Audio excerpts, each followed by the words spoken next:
Hi, my name is Al Harris, and I'd like to welcome you to an exploration of sound. Specifically, we're going to see how it's being used to analyze your body and emotions. I've been a composer and producer most of my life, and I've always been interested in how music and sound affect people. A few years ago, I ran across some software called the Sound Assistant. Basically, you talk into a computer for 15 seconds, then a voice print appears on the screen, and you can see various frequencies and energies contained in what you said. The miraculous thing to me is that you can often correlate those frequencies to missing nutrients in your body.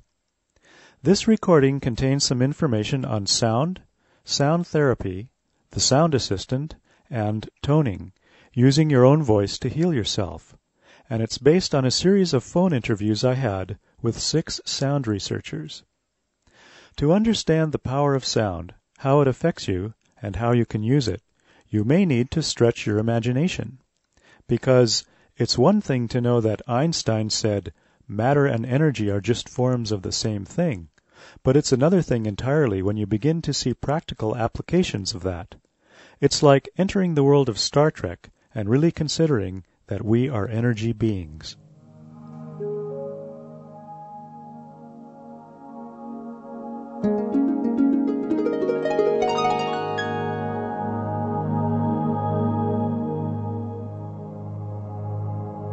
Dr. Mary Albright is a neurologist who also studied speech pathology and audiology. Dr. Albright, why do you think sound affects us? Everything physical is composed of energy. Quantum physics has shown us that there is no such thing as solid matter, that there are just waves that interact. So your body is made up of energy, and your mind and your soul and your spirit and all those things are forms of energy. We can test the energy of the entire body using the voice, because the voice, when you speak, vibrates your whole being. It's not just straight from your throat out your mouth. It vibrates throughout your body and the energy field around the body. And we can determine by measuring the vibrations that come off of you when you're speaking what energies are missing and what energies are too strong in your energetic field. And then we can use sound waves to balance that out. How do you use sound for analysis? If you hand a chemist an unknown substance or a foodstuff and you say, please analyze and find out what nutrients are in this, they will use spectral analysis to do that. But it uses a different part of the spectrum than what we're looking at. We're using the very lowest frequencies. Basically, every biochemical, every nutrient, and so forth has its own frequency. And when you speak and we measure your voice, if you're missing a vitamin, your body will absorb the frequency of the missing vitamin, and it will come up as absent from your voice. And so we can look for these energies that are absent from the energy radiating from your body, and we can look for what biochemicals are deficient and what biochemicals are in excess in your body's energy. And as I recall, we're not just talking about biochemicals. You also treated your painful shoulder with sound as well. You know, it always seems to hit home a little bit stronger when it happens to you. I had a trigger point in my shoulder, and somebody gave me the frequency for the muscle. And within 5 seconds, this trigger point that I'd had for 2 years nonstop went away, and it didn't come back for almost another 2 years. And I've been able, every time it does come back, to get rid of it using that frequency. Before we get too much further into things, I'd like to introduce Dr. Georgia Neff, who has a background that includes both science and shamanism. Her father was an aerospace engineer, and her mother was from the Potawatomi tribe. She holds a doctorate in psychology with a lot of clinical experience. Dr. Neff, you said we run into trouble understanding sound because of the way we usually think of ourselves. The problem with the language is that in our language we say, so sound, this thing over here, some object over here, might tell me something about myself. And that the fact of the matter is you are sound. You are frequency distributions. You are a dancing waveform. And that's what creates matter. And if you looked at it from the physics side of it, it's not really that hard to understand. But you have to look at it as a kind of, not the normal theory, but sort of beyond the normal theory. But I have physicist friends, and they understand it. They say, yeah, that would be true, actually. It's just that we're not used to thinking about ourselves that way, and because we make ourselves discontinuous from the world of which we're a part, we have a hard time understanding that we do operate as that world operates, and it operates primarily by a distribution of frequencies. And so if you start seeing yourself that way, then you see that everything that you're made of and everything you've put in your mouth and eaten that's in your digestive tract and all the ways those chemicals have been broken down and the entire array of tissue formation and organ formation and everything is all about frequency waveforms configuring themselves in a certain way. So what do you think happens when we have a disease? When you have disease, you have underlying conditions of frequency abnormality or frequency distributions really going south, and you're literally skewed, as one might say, in a curve. You're not in the natural distribution anymore of those frequencies. Shabnam Frey-Yadav is a sound practitioner in Switzerland. She's originally from India and studied homeopathy in England. I asked her to give me a simple explanation of why we can get information from the voice. The body is a chemical factory, and all the molecules in the body are moving around at various speeds, and this is frequencies. And we can't hear them because our hearing is limited. But our voice box acts as an amplifier for these sounds. And that's why every voice is so individual, because you're using all these sounds that are happening inside you. So how does sound affect us? The basic principle of sound therapy is repetition and resonance. We do know in science that if a certain frequency hits something that is similar, it will begin to resonate in sympathy. So if you play a certain frequency, naturally anything that is close by to that frequency will begin to vibrate with it. Supposing calcium is not vibrating in its actual frequency in your body, and so the body does not recognize this anymore, and so doesn't use it. And if you give the frequency of calcium, then this will begin to resonate, and the other one will begin to resonate with it in sympathy, and then reestablish itself. Dr. Neff. If you record somebody's voice into a computer and you put it through a software that actually arranges frequencies, that takes the frequencies and arrays them for you, then you have a map of what's going on in the body because it's in the voice. It's that principle that the body's telling us in many, many, many different ways, the voice being merely one of them, what's going on with it. You said you once used sound to give your neighbor the frequency of oxygen. I had a neighbor who was in congestive heart failure and was having pretty serious problems, and I hadn't seen him for a little while. And when he came over, I was shocked at seeing him. His skin was quite gray, and he wasn't talking in a subtle way quite right. I mean, it was obvious that he was in trouble, and I'd heard about this. So we did a long clinical interview with him, and then we took a voice print, and certainly oxygen was one of the things that was quite deficient in his voice. And a measurement of the actual oxygenation in his body showed it to be quite low.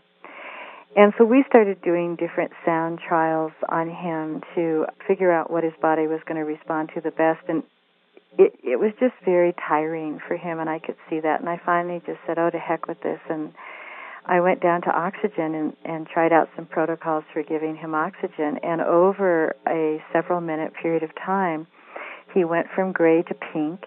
He started talking like he normally does, and there was quite an improvement in him. Now, he actually, had an occluded artery, and he actually needed surgery, and he saw his cardiologist very soon, and he was having a major problem with his oxygen that they hadn't realized, and we notified that cardiologist of some findings of ours, and he was very happy to have them and thought it probably saved his life.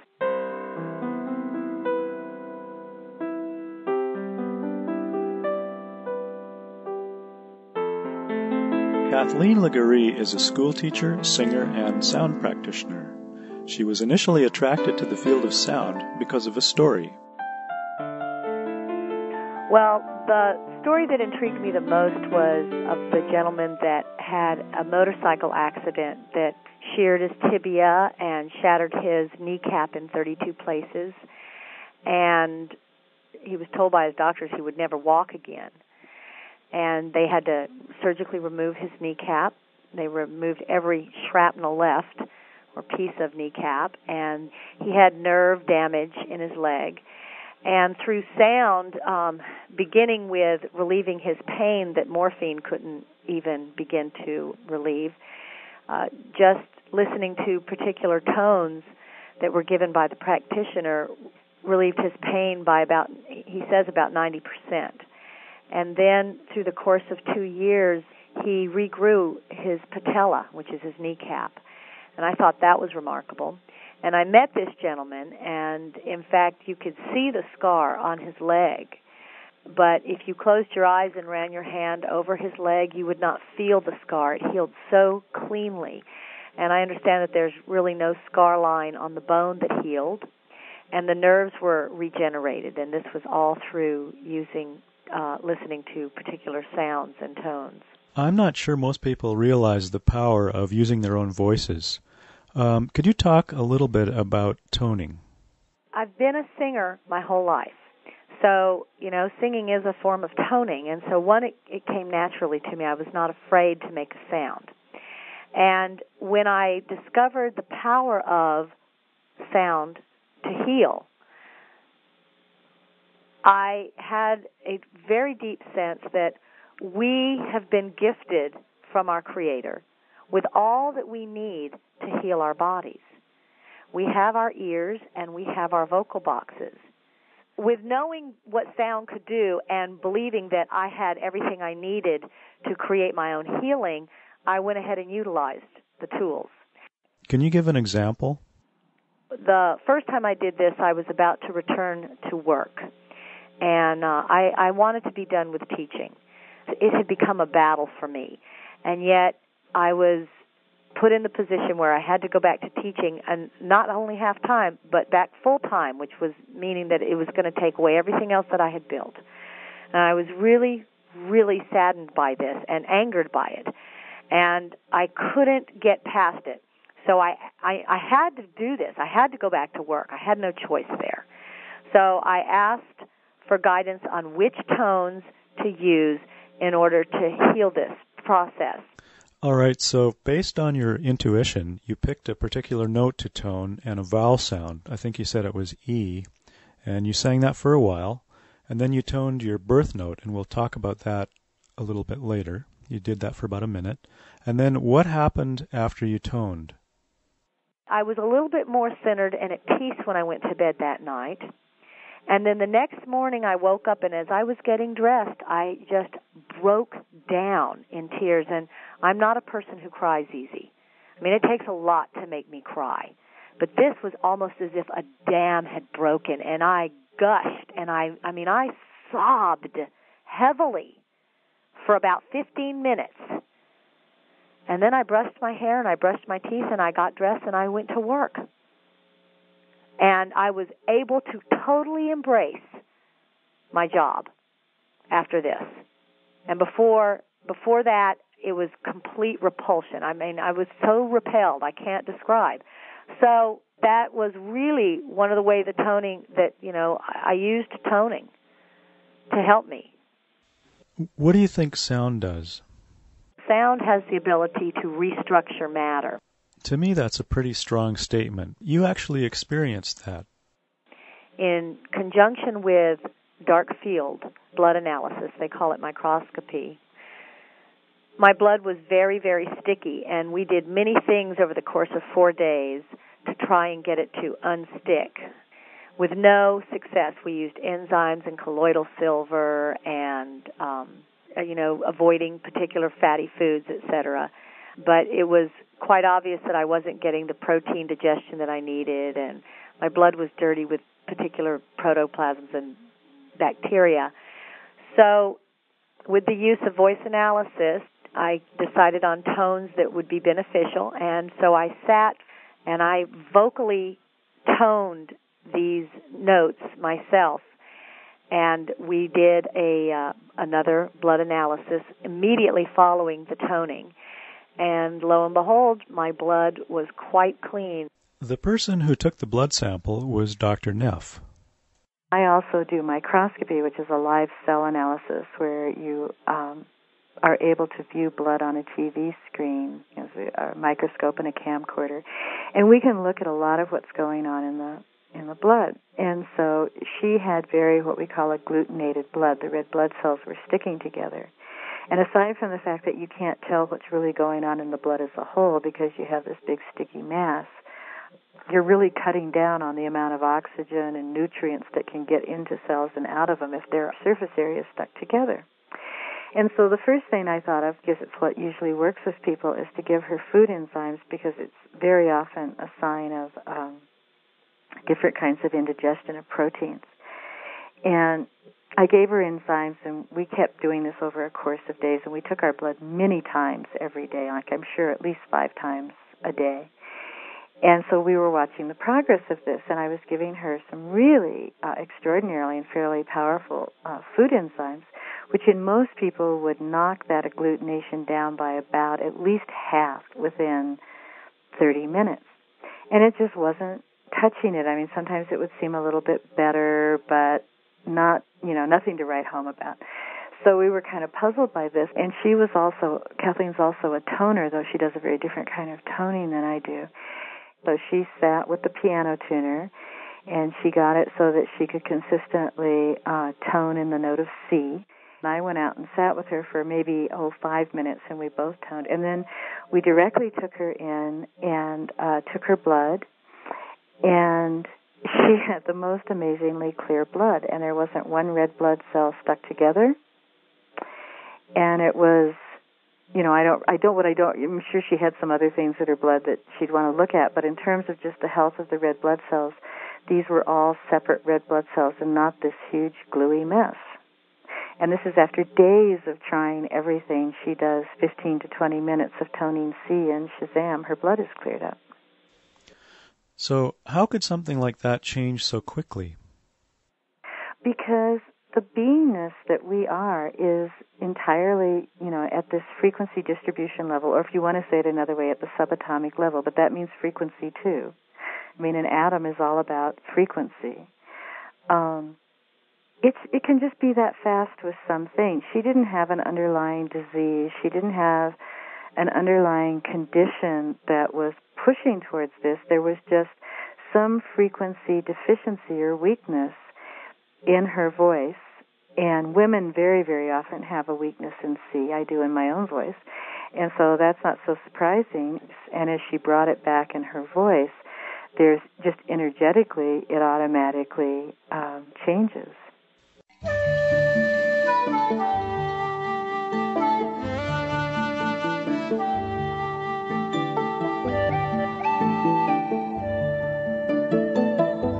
Dr. Peter Moscow was raised in Ireland and has a number of degrees from Trinity College Dublin in philosophy of science and mathematical logic.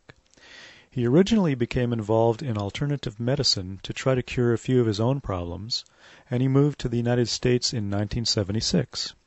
He's currently president of the U.S. Psychotronics Association and is a bioenergetic practitioner with a 20-year-old practice. Dr. Moscow, can you talk a little bit about music? I consider music to have as its primary purpose is to, work with the level of the self and the soul so that there can be true healing in the formulation, such as the Bach remedies. They do very similar things. But I consider music to have some of the highest structure involved in healing, and I think that it can open up channels for experience and change. If you want to make change and cause reversal of disease patterns, then in order for that to happen, the body's informational system must be set up to receive whatever it's getting, whether it be a drug or medicine of any kind, energetic or otherwise. It must be in a position to receive, integrate, and shift. If that cannot happen, then it's very difficult. We find with the music, this facilitates the change dramatically. So I know one of the things you use is a vibrational bed that incorporates music, sound, and light. The basic thing we're doing on the particular bed I'm talking about is music, vibration, and scalar, but we add to that light therapies, and we often do the sound boxes with it as well, so that they're getting specific tones that are working with their particular problem. I do a lot of other things on that therapy bed, but the sound is all-encompassing. I mean, it's a very powerful experience. And so they're literally submersed. They're inside the sound box, so to speak. They're inside the music. And the experiential side of it is enough to convince most people that it works, and usually within 30 minutes to 1 hour. I find that the benefits they get from this are quite easy to discern. For instance, pain very often goes away. I'll give you a simple example of that. A lady came in who was literally post-hospice. I mean, she'd been seen by hospice, and she had outlived even their expectations. She wasn't much more than a matchstick. She'd had every part removed imaginable. She was on morphine on demand. She was in excruciating pain and waiting to die. And she got on the bed, I think, a total of 3 times before she died. But those were the only times, as her boyfriend pointed out to me afterwards, those were the only times that she was completely pain-free and she was able to relax and sleep and to get some genuine peace. Now, I would consider that a tremendous effect from sound and music, and a little bit more that we do. But, to me, that's a significant benefit. And I have a lot of people who come in who are critically ill, so if we can get rid of their pain and distress and also help them towards recovery, which we very frequently will do, then these are facilitators of the highest order. Can you give one more example of your experience with sound? Well, first of all, I've used it myself, so I know, clearly it gets rid of pain and distress, and it seems to lower blood pressure and gives me a great night's sleep sometimes if I use it late into the evening. There's all kinds of side benefits that I found. But there was one time my wife had extreme acute mid to lower abdominal pain, and I took a voice print. The information that we got, the way that we got it, did not itself come directly out of the analysis. But anyway, I gave her the tone for thallium, and I won't go into why that happened. That's a bit more complex. But I gave her the tone for thallium, and within like two minutes, the pain was gone. And it was that dramatic. And she was in really acute distress. And given her prior history and what I know about her, it would not have resolved without a proper medication of some kind. That's kind of one thing. And I've seen a great deal of pain and distress go away from people, when they're using it. That was a very quick, very, very fast one. But I've seen people with headaches where it's gone away in moments.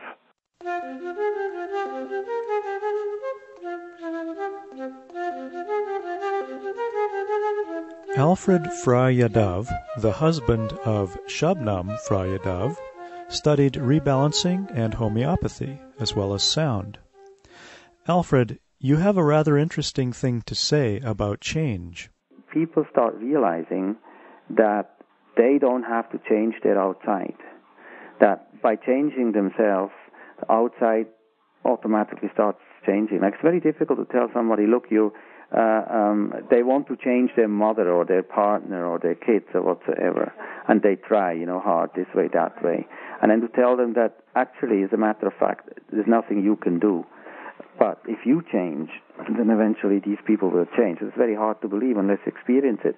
But once they experience that, and they do, I think that's a major turn. That's one of them. And the other is that they might become more relaxed about general situations. Fears might still be there, but they might come down to a level where they can deal with it. Shabnam. With these frequencies, your perspective changes. And that is really, really powerful stuff. For example, if you didn't like your mother-in-law and you thought she was a dragon, well, after a while you might think she's not so bad after all. So it's not the mother-in-law that changes, it's you that changes. And as you improve from inside, your environment improves or changes for the better. You were saying this applies to addictions as well. Let's say they have nicotine or something like that, problem with nicotine or alcohol, then slowly that starts changing, and they start realizing that it's not a matter of willpower. It's just the fact that they start having their own frequencies working there, regenerating, and it's like they don't have to fight anymore. It's something which happens through the frequencies now. This brings us to the point that sound can affect emotions. We mentioned birth notes before. When I first heard about this, I was a bit skeptical, associating frequencies with birth dates. But it seems that this occasionally works quite well with emotional issues. Shabnam, you have a view on this. When you're sick, you don't live your potential. And when you're healthy, you do. So the birth frequencies, in my personal opinion, supply this possibility that you are able to live your potential. Dr. Neff, you had an experience with a lady that was later diagnosed with colon cancer. One of the things that you can do with sound is that you can give the frequency of a loved one who's just gone for some reason, including death, to a person who's really had a relationship with that particular frequency in that other person, because we all have, in this theory, we all have birth frequencies. And I remember that I gave her a lot of different frequencies, and this is before the colon cancer was diagnosed, but she was in a fair amount of distress. And there was a lot of stuff going on with kind of spleen, pancreas, liver, and she had tenderness in those areas. And so we were working with different frequencies, her father's frequencies, her mother's frequencies, just a bunch of different things, and including just some structural and physical, biochemical substance frequencies. And I remember that her mother's frequencies really helped with a certain level of pain that she was having on her lower left side in her abdomen. And then I thought to give her deceased husband's frequency, and I gave it to her, and tears and she didn't know it. I didn't tell her this is what I was doing. And tears welled up in her eyes, and she turned to me and she said, "Oh, that's the most lovely, lovely frequency." And then I told her it was her husband's frequency, and she said, "I felt like that. I felt him near, and I felt that sense of love." So hearing his frequency actually sort of diffused in her the actual sense of his presence. And it was very poignant. I mean, as soon as she heard it, tears were welling up in her eyes and spilling over onto her cheeks. We talked about addictions, and you mentioned that sound often works with addictive relationships as well. Somebody might be in a very dysfunctional, as a psychologist, I certainly know this, in a very dysfunctional relationship, but having a really hard time getting out of it. And one possibility is that a strong frequency coming out of the other person that is missing in the person who's having a hard time getting out of the relationship may be the reason they're staying, because, as Woody Allen said at the end of Annie Hall, we need the eggs, right? It's like, I need that frequency, and I'm going to go for that. And so it's happened that people have been given that frequency, and as they get enough of it, then the relationship is not something that they're addicted to anymore, and they can leave it. And then the other case I would say is just people I've worked with depression that almost always they've felt much better over time. And someone I'm not working with anymore just recently told a friend of mine, she said, "I never felt so well as when Georgia was working with me, and it was with sound." We're going to move to a different topic, but before we do, Alfred, you told me a story about a boy from Italy that was really quite something. The small boy in Italy, he has disease called lipofuscinosis, which means his brain nerves are degenerating back into fatty mass. That means he was 3 years old. He was an absolutely normal child. Then he started staggering, and he had an epileptic fit, and a year later he was in a wheelchair, and 1.5 years later he was blind, and he could only talk 3 or 4 words. And it's a fatal disease, according to the medicine, and that's been, I think now it's 4 years ago, and the child should be dead. So the parents heard of us, and they came all the way from Italy, up to Switzerland, and we treated the boy. And the mother herself now is a specialist. She knows a lot about bioacoustics simply because then she read everything, and we stayed in touch. Anyway, the boy is alive. He's still in the wheelchair. He's still blind, but he is much more lively. The disease as such seems to have stopped. It hasn't gotten worse. He was not able at the time when he came to really swallow. All the food would drip down his lips and mouth. He can swallow. He can eat properly. He goes to kindergarten, meaning he goes there every day, and so he is quite okay. And according to Schul medicine, he should be dead.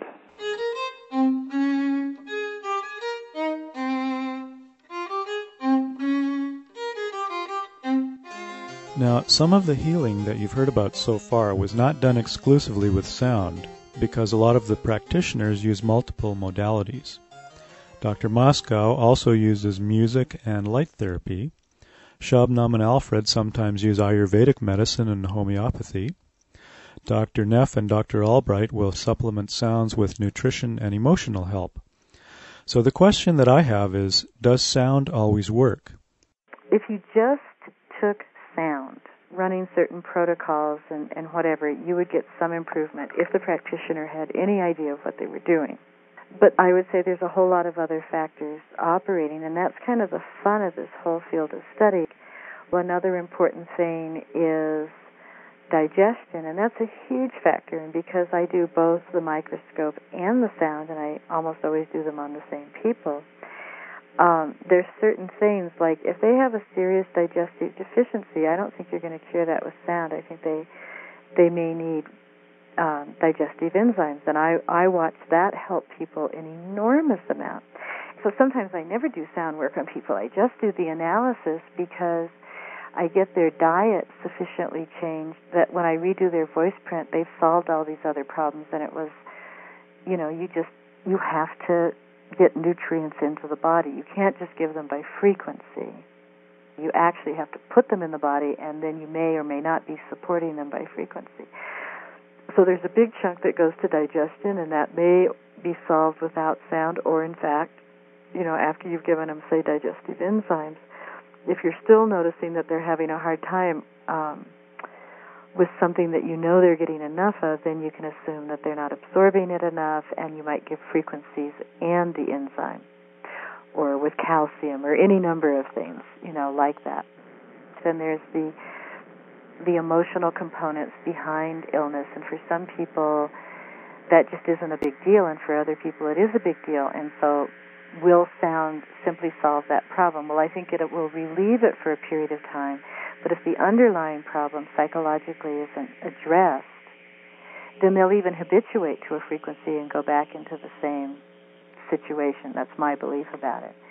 So it's hard to say, but as a big tool, I've been real pleased to add it to the things that I do, and it would be almost impossible for me to imagine really seriously looking at someone at this point in time without looking at their voice print. It's just too much information to ignore. Dr. Albright. What we're doing now is still so experimental, and there are so many variables involved. For example, you take 12 people with a problem like insomnia, you may find 12 different reasons, biochemically or emotionally or whatever, that these people are not sleeping well. So you can't just say, well, this frequency works for insomnia. So it's different for every person. And I have people constantly calling me up and saying, I have a person with such and such, what frequency should I try? And my response is always the same. Try the frequencies that are missing from their energetic body. Pay no attention whatsoever to any kind of theories about what ought to work for that condition. Find the sound their body responds to. Try the things that are missing from their energy body, or the inverse of things that are overrepresented in their body. Find a frequency that their body likes. Then what we'll do is we'll take that frequency and we'll research it, and we'll try to figure out why it worked. Because more is unknown than is known right now, and if you try to approach the therapy logically through what we know, you're more likely to be misled and make mistakes than to do it right. The technology worked before any associations were made with biochemicals at all. You find the energy the body needs that feels good to the body, that makes the oxygen level go up and the pulse go down. You mentioned the word inverse. Every frequency has at least one other frequency that seems to balance its effects. So how hard is it to use sounds? You have to be self-motivated to do this work. And you have to be very curious and have somewhat of a love of science and a love of people. You do not have to have a musical background to do this. You have to be able to read. You have to have basic mathematical skills. And you have to have a curiosity about science. And if you have that as a layperson, you can do this work. This is a grassroots research project. It's just people out there doing it, people who've taken on the responsibility. If you want to be on the edge, on the cutting edge of a new technology, I think this is going to be it. I think this is something so new and so exciting that a person who has that kind of mad scientist hidden within them, like myself, this is a wonderful field to be in. As Casey said, the future of healing lies in sound. There's no doubt about it.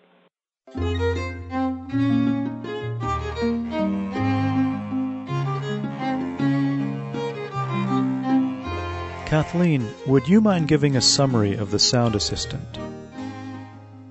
Well, the sound assistant really makes information accessible, and that's what we're looking for. We're looking for informations of frequency, so we get that simply by speaking into a microphone for 15 seconds, and then we wait while the computer crunches the numbers, and then a series of grids or windows will come up, and at that point you're able to decipher what frequencies are too high or too low. And then you can switch over to a database that lists all of the biochemicals or substances that these frequencies relate to. And you can put the puzzle together. Of course, you will take a little bit of training, but the sound assistant comes with a tutorial package so that it'll take you step by step on how to understand what the octave grids mean. There is a lot of self-education, and you'll find yourself learning a lot about biochemistry and anatomy. There's an attitude which most good healers hold, and I found it prevalent in all of the people we've heard from. It's a knowledge that sometimes illness is a teacher, and so it's not possible, nor even desirable, to go out and heal everyone.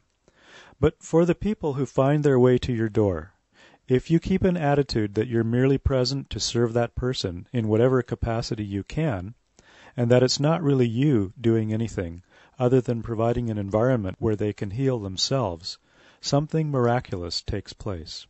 Giving the body frequencies that are missing just seems to help bring it back into balance. And then it can do its own thing better. I don't believe that the sounds cure anything. The sounds help the body get back to a balance where it is able to deal with its own problems. We simply are there. Actually, we're not doing the healing at all. It's happening on some other level. So we simply are there, open, and we simply go through the whole motions, and then whatever comes or whatever happens. That sounds terribly esoteric and terribly unscientific, but that's how it goes. That's really how we work, and we get amazed at the results. So with everybody, it's different. You really have to come from a kind of open humility about this, or any kind of healing work, and not get real stuck on the idea of any constructs you have about what's going on. It's like you do this simultaneously thing. You hold your construct because it helps make some sort of order out of what may seem to be chaos. But then having held your construct, you need to be able to modify it and loosen it up and really listen to the uniqueness of individuals. If you've enjoyed these conversations and would like to look further into the technology of the sound assistant, please visit www.biowaves.com. That's BIOWAVES.com. Or you can contact BioWaves at 1-800-734-3588. You have permission to make copies of this recording and distribute it in its entirety. For permission to broadcast it, please contact BioWaves. Well, I hope you've enjoyed listening as much as I've enjoyed putting this all together. My thanks goes to all the participants and sound practitioners I've met, and to you, the people who will research this technology and take it to whoever most needs it.